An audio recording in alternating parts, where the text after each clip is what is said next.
On avait évoqué la problématique que dans la période messianique, on s'interrogeait sur le fait que, eh bien, il puisse y avoir des hauts et des bas, des difficultés, que ça ne se passe pas de la manière la plus collégiale, cohérente, légère possible. Quand on avait expliqué la problématique des instruments de musique, notamment, et ce rapport à, il semble-t-il, en contradiction avec l'ordre de la nature, l'ordre préétabli de l'avènement messianique. Et on ajoute le Maharal va nous dire ici, eh bien, deux dimensions supplémentaires que vous avez ici devant les yeux, à savoir, Biur Inyan Ze, qui Aneshamot Shem Kodem Yemot HaMashiach, Nikra Amakom, Shebo Misham Guf, Shebaou Misham Guf, qui Kodem Yeme HaMashiach, Yesh Aneshamot Atziruf El Aguf. Aval, לימות המשיח לא יהיו הנשמות מוטבעות בגוף, אלא יהיו נבדלים מן הגוף. לפיכך אמרו, אין בן דוד בא, עד שיחלו כל הנשמות מן הגוף, שאז יהיו הנשמות באות לעולם נבדלים. Premier sens que nous ramène ici le Maharal de Prague, à savoir, il est impératif, je vais reprendre le propos, il est impératif que tous les, on va dire le grenier des Neshamot, que toutes les Neshamot se soient exprimées dans ces corps à travers l'histoire. Je reprends, Iyurinyanze, les Neshamot, Shem Kodem Yimot HaMashiach, toutes ces Neshamot qui devaient s'inscrire dans le monde avant l'avènement messianique, avant les temps messianiques. Ikra Amakom, c'est quoi Amakom? C'est le corps. Elles ont un endroit où résider. Shebaou Misham Gouf. De là, le corps va se mettre en place. Qui Kodem Yemei HaMashiach, avant la nuit du Mashiach, Yesh la Neshamot, Atziruf et la Gouf. On a un certain nombre de projets qui doivent être mis en place avant l'avènement messianique. Et tant que tous ces projets-là, tant que toutes ces applications ne sont pas mis en place, le Mashiach n'est pas encore prêt à venir. C'est la première dimension. Achar. Donc, c'est la finalité de tous ces corps.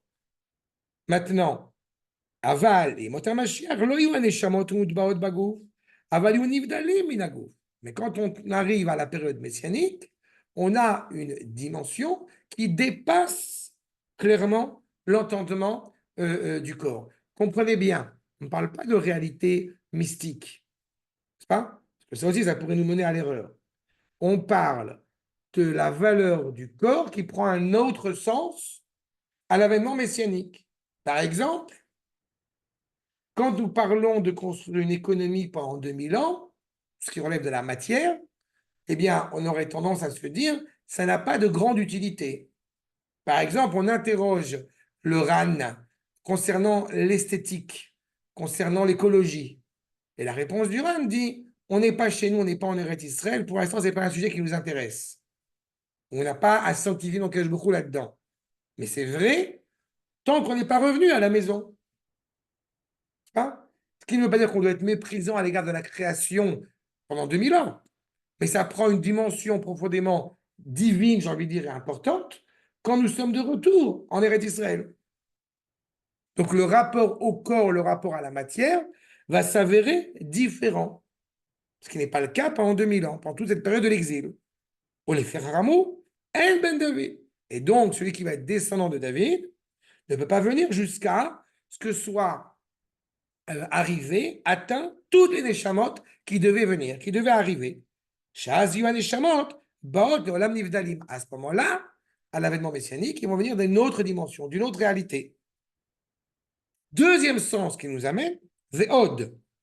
Ve'od, entendu, donc il y a d'autres sens, une autre interprétation qui nous amène aussi. She'aneshamot asher baim le'olam hazeh, amadriga azot nikret guf.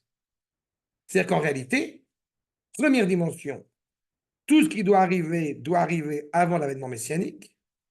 Deuxième problématique, ramener quelque chose, j'ai envie de dire, qui provient de l'époque messianique dans la réalité qui n'est pas encore messianique. Il y a une contradiction entre entre le signifiant et le signifié, entre l'élément et ce qui va l'animer. C'est quoi tout ce qui va arriver, justement? Pendant 2000 ans, comme on a l'habitude de rappeler, le monde est séparé en 6000 ans. D'accord? Les 2 premiers millénaires, eh bien, on parle de 2000 ans de Torah, de 2000 ans de Torah, l'interrogation du monde. Puis arrive Abraham, on passe à 2000 ans de Torah. La Torah n'aurait pas pu apparaître pendant ces 2000 ans de Torah. Le Mashiach ne peut pas apparaître pendant les 2000 ans de Torah. Le monde n'est pas encore prêt à cela. Et quand on arrive à l'époque messianique, eh bien, on arrive à justement à une proximité avec la finalité du monde. Mais si ça apparaît avant, on n'est pas habilité, on n'est pas approprié à. Quand je te dis que tout ce qui devait arriver avant, ça veut dire que tout ce que nous devions, pour le coup, tout ce que nous devions réparer durant la période de l'exil, eh bien, a été réparé. La preuve, c'est qu'on est là aujourd'hui. D'accord? Ça veut dire que c'est pas qu'on n'a pas grand-chose à réparer maintenant, c'est que tout ce que nous avons à réparer désormais ne peut se réparer, ne peut s'accomplir complètement que en Eretz Israël. On n'aurait pas pu réparer ce que nous avons à réparer en Eretz Israël pendant 2000 ans, mais on ne peut pas réparer ce que nous avons réparé en dehors d'Eretz Israël depuis le retour du peuple juif sur sa terre. D'accord? Donc ce sont 2 dimensions. La première, que tout ce qui doit arriver, on doit mettre en place les différents éléments dans la création. Et deuxième dimension, ce qu'on avait appelé, il doit y avoir une atama. Ça doit correspondre. Quand tu mets un vêtement qui est trop long pour toi, ça ne va pas. Quand tu vas faire des coutures, mais tu peux pas, en réalité, tu ne peux pas raccourcir le vêtement. Parce que le vêtement n'est pas raccourcissable. D'accord? Mais quand on arrive à cette deuxième dimension, ben c'est parfait parce qu'on commence à avoir justement le corps qui est en adéquation avec le vêtement. Les bonnes midotes. Okay? Mais chez Madriga Azot, igouf amakom. On touche l'essence même de la chose.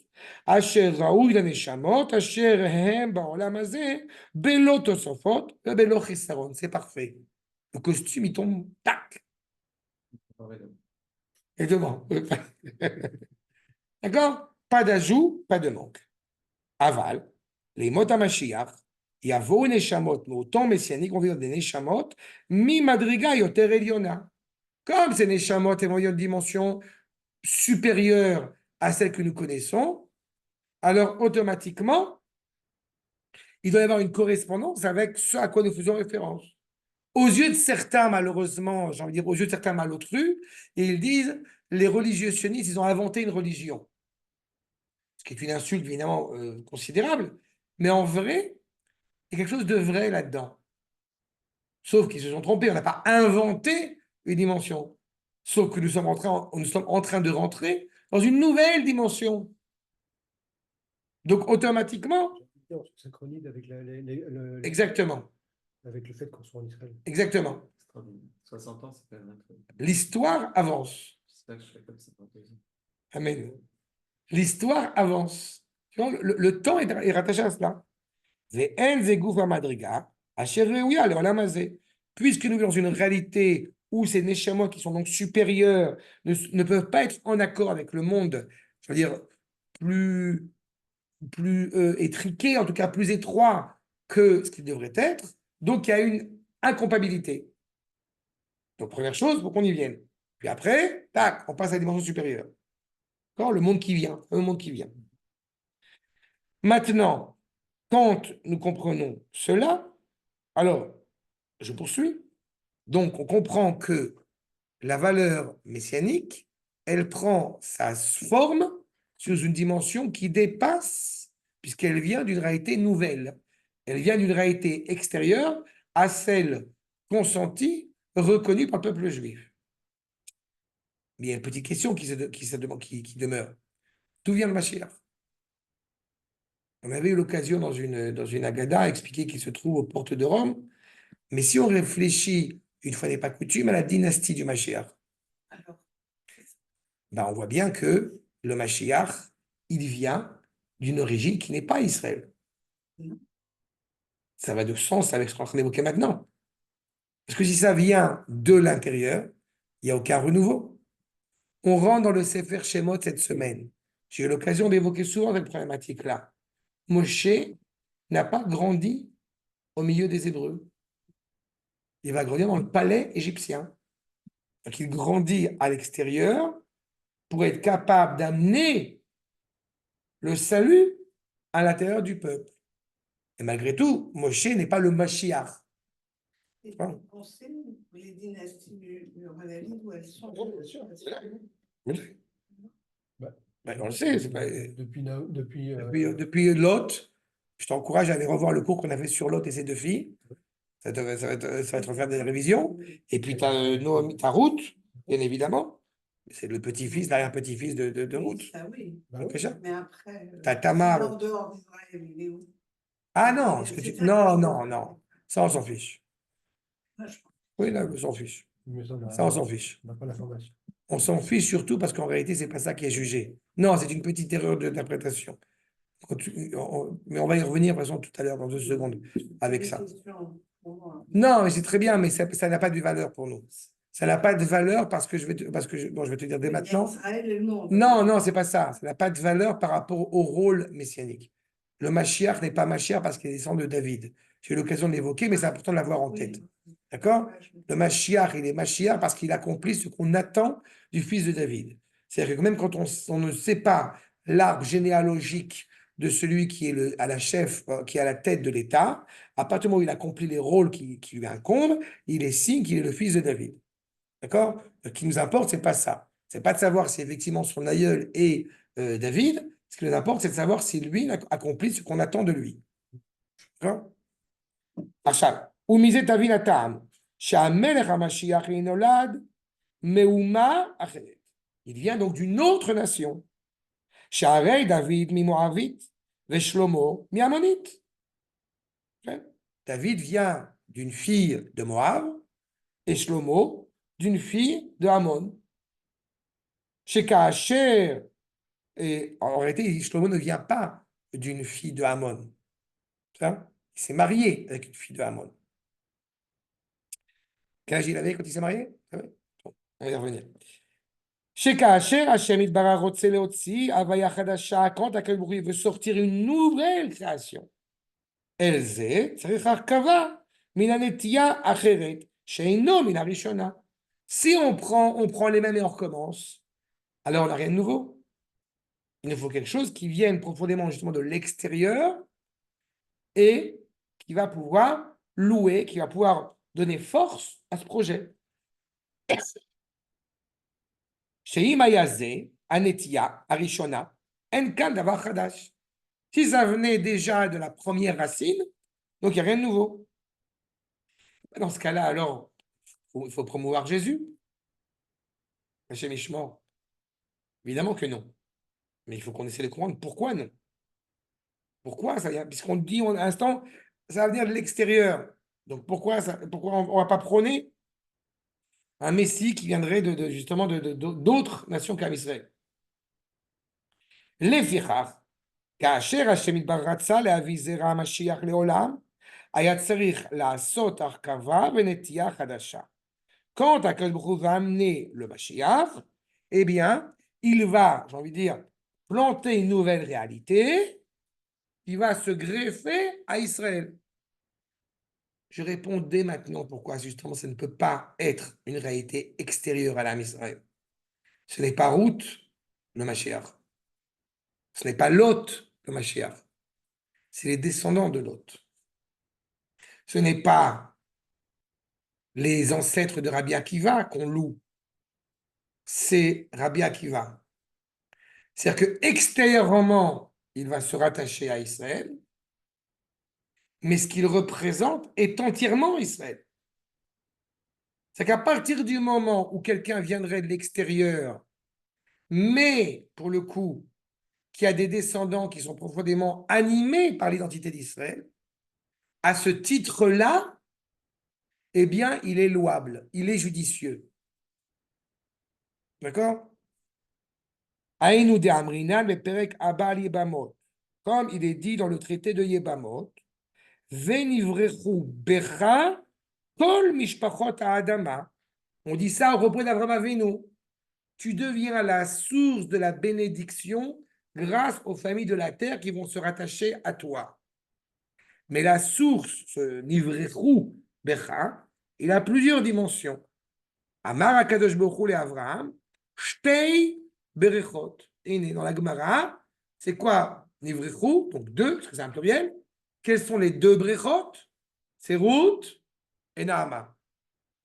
Shte brechot tovot, yesh li la'avrich mimcha, Ruth ha-Moavia, ve Naama ha-Ammonite. Adkan, ce que nous enseigne la Gemara dans Yibamot. Comprenez que, je répète, recevoir quelque chose de l'extérieur, il va se greffer à l'intérieur. Bi'ur inyan ze. Ce qu'il importe, ce que nous devons comprendre. Comment Shamanu les malins, Kelu davka nikreu shte brechot tovot. Elles sont appelées des bonnes boutures, des bonnes bénédictions. C'est pas? On a deux piscines. C'est intéressant parce que apparemment le roi avait deux piscines, une en haut, une en bas. Et donc c'est à la fois au niveau de source et à la fois de deux piscines. Comprenons ici l'abondance que va prodiguer Akadosh Baruch Hu. Une abondance qui vient d'en haut et une abondance qui vient d'en bas. Deux piscines, deux sources d'eau. Avalgav de kama vekama gerim tovim nidgeiru beIsraël lo chashiv rakelu shte brechot tovot. On n'a pas eu que deux personnes qui se sont converties et qui ont été une bénédiction pour Israël. Pourquoi on insiste sur ces deux femmes-là uniquement? Il y a eu d'autres gens qui ont été loués dans leur conversion. Parce qu'elles ont permis d'engendrer un fruit nouveau. C'est parce que va sortir de Ruth David que Ruth est extraordinaire. Et c'est parce que David est extraordinaire qu'on sait reconnaître la grandeur de Ruth derrière. N'oubliez pas un petit détail quand même, c'est que le père de Ruth, Eglon, n'est-ce pas? Quand il y a Ehud Ben Gera qui arrive, Eglon, malgré sa pourriture, il se lève. Il a vu la présence d'Akadosh Baruch Hu, il s'est levé. Le fait qu'il ait émis un tel respect à l'égard d'Akadosh Baruch Hu, le Midrash dit, c'est grâce à cela que va sortir de lui Ruth. Donc il y a une valeur. Mais qu'est-ce qui se passe? On est en train de louer les convertis? On est en train de donner une valeur, un sens aux convertis? On va voir. Asher lo yakodem. Il n'y a pas eu de fruit, il n'y a pas eu de dimension avant. Mais ta vin meod, comment c'est possible? Et nous, les deux brechot, Siba le Otsi Pri Chadash, ces deux femmes, ces deux dimensions, ces deux piscines, ces deux sources qui vont permettre clairement de sortir un nouveau fruit. Il ne faut pas oublier que Moab, c'est l'antithèse d'Israël. Il ne faut pas oublier que Ammon, pareil, c'est l'autre fille, mais on avait l'occasion d'en parler quand on avait fait le cours sur les filles de Lot, c'est l'antithèse d'Israël. On se demande si Lot, est-ce que c'est un tzaddik ou un rachat? Lot, en hébreu, eh bien, ça veut dire qu'il souille, c'est recouvert. Quand on voit Lot en araméen, c'est maudit. On sait pertinemment que Lot ressemblait physiquement à Avram Avinu. Mais c'est grâce au mérite d'Avram qu'il a été ce qu'il a été. Donc, on sait pertinemment qu'il est très problématique. Mais il y avait malgré tout une étincelle, j'ai envie de dire, en lui qui demandait d'être sauvé, qui était nécessaire. En tous les cas, c'est de cela qu'on parle de la messianité. Il ne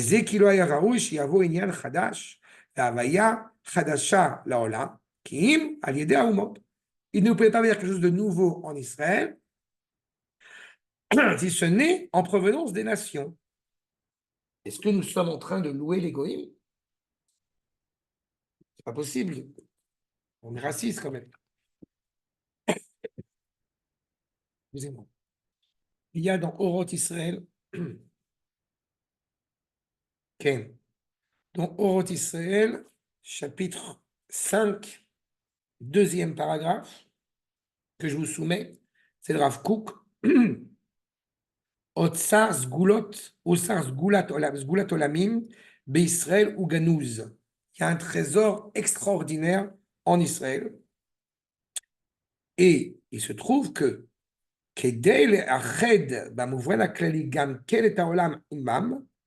pour que le monde puisse véhiculer cette dimension d'unité, il est impératif que nous puissions, et c'est ainsi qu'a fait Akadosh Baruch Hu, il a dispersé des talents, il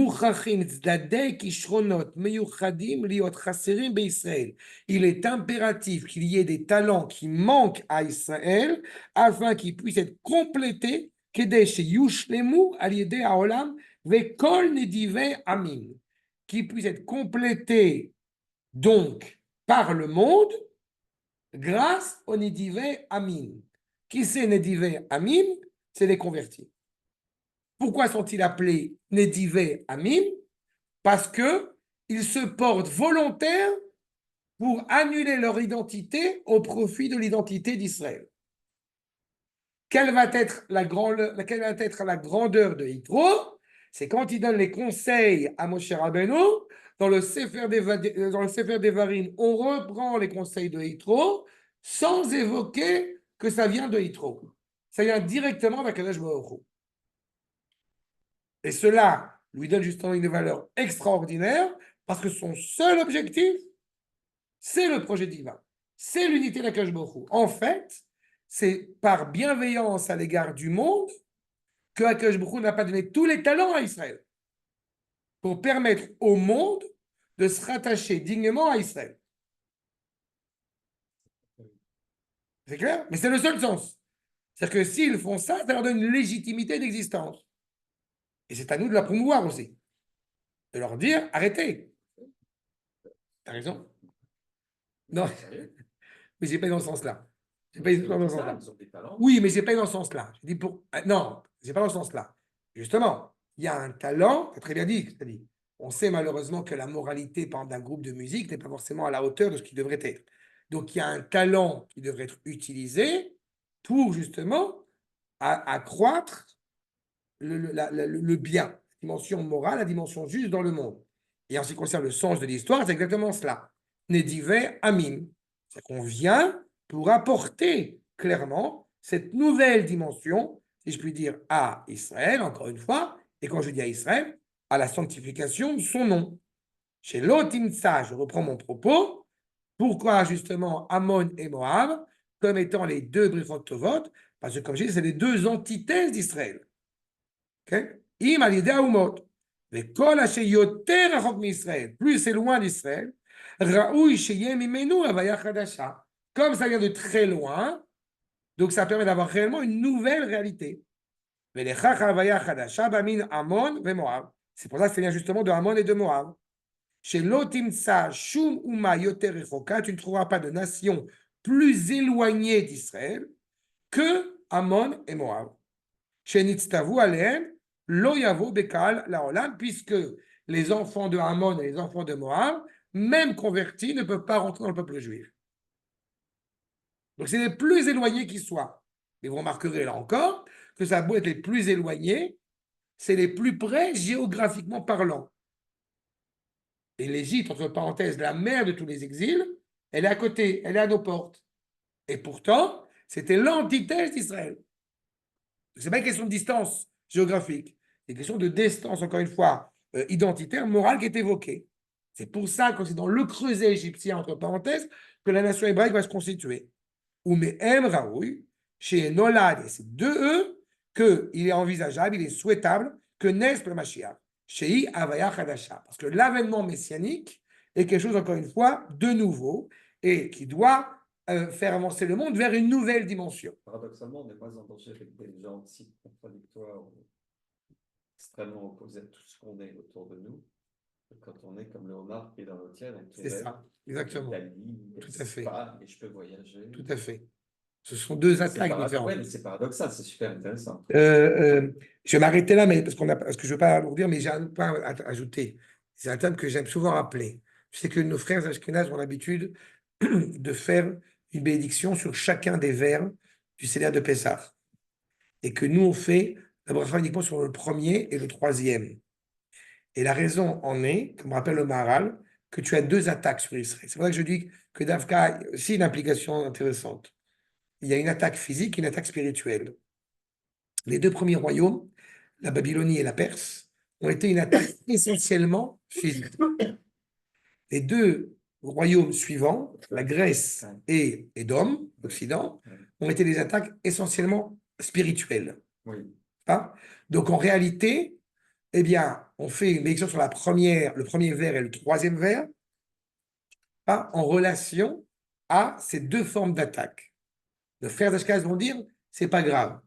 quelle que soit la dimension, eh bien, on fait une bénédiction sur chacun des vers, parce que chacun des royaumes, de toute façon, malheureusement, a une cruauté à part entière. Il est évident qu'on a commencé par le physique pour finir par attaquer le spirituel, qu'on a commencé par le spirituel et attaquer le physique aussi après. Mais c'est intéressant par rapport à cela. D'accord? Oui. C'est-à-dire que le peuple juif, dans son exil, il a été confronté parfois à une attaque qui se voulait plus spirituelle que physique, et dans d'autres périodes, plus physique que spirituelle. Ouais. D'accord? Mais en tous les cas, il demeure que pour bien comprendre pourquoi est-ce que l'avènement messianique provient d'une réalité qui est extérieure à Israël, c'est parce que justement c'est une réalité nouvelle. Nouvelle ne veut pas dire qu'elle est coupée du monde. Elle va s'inscrire dans le monde. D'accord? Donc, Adkan pour aujourd'hui. Exact. Shalom Kol Tuv.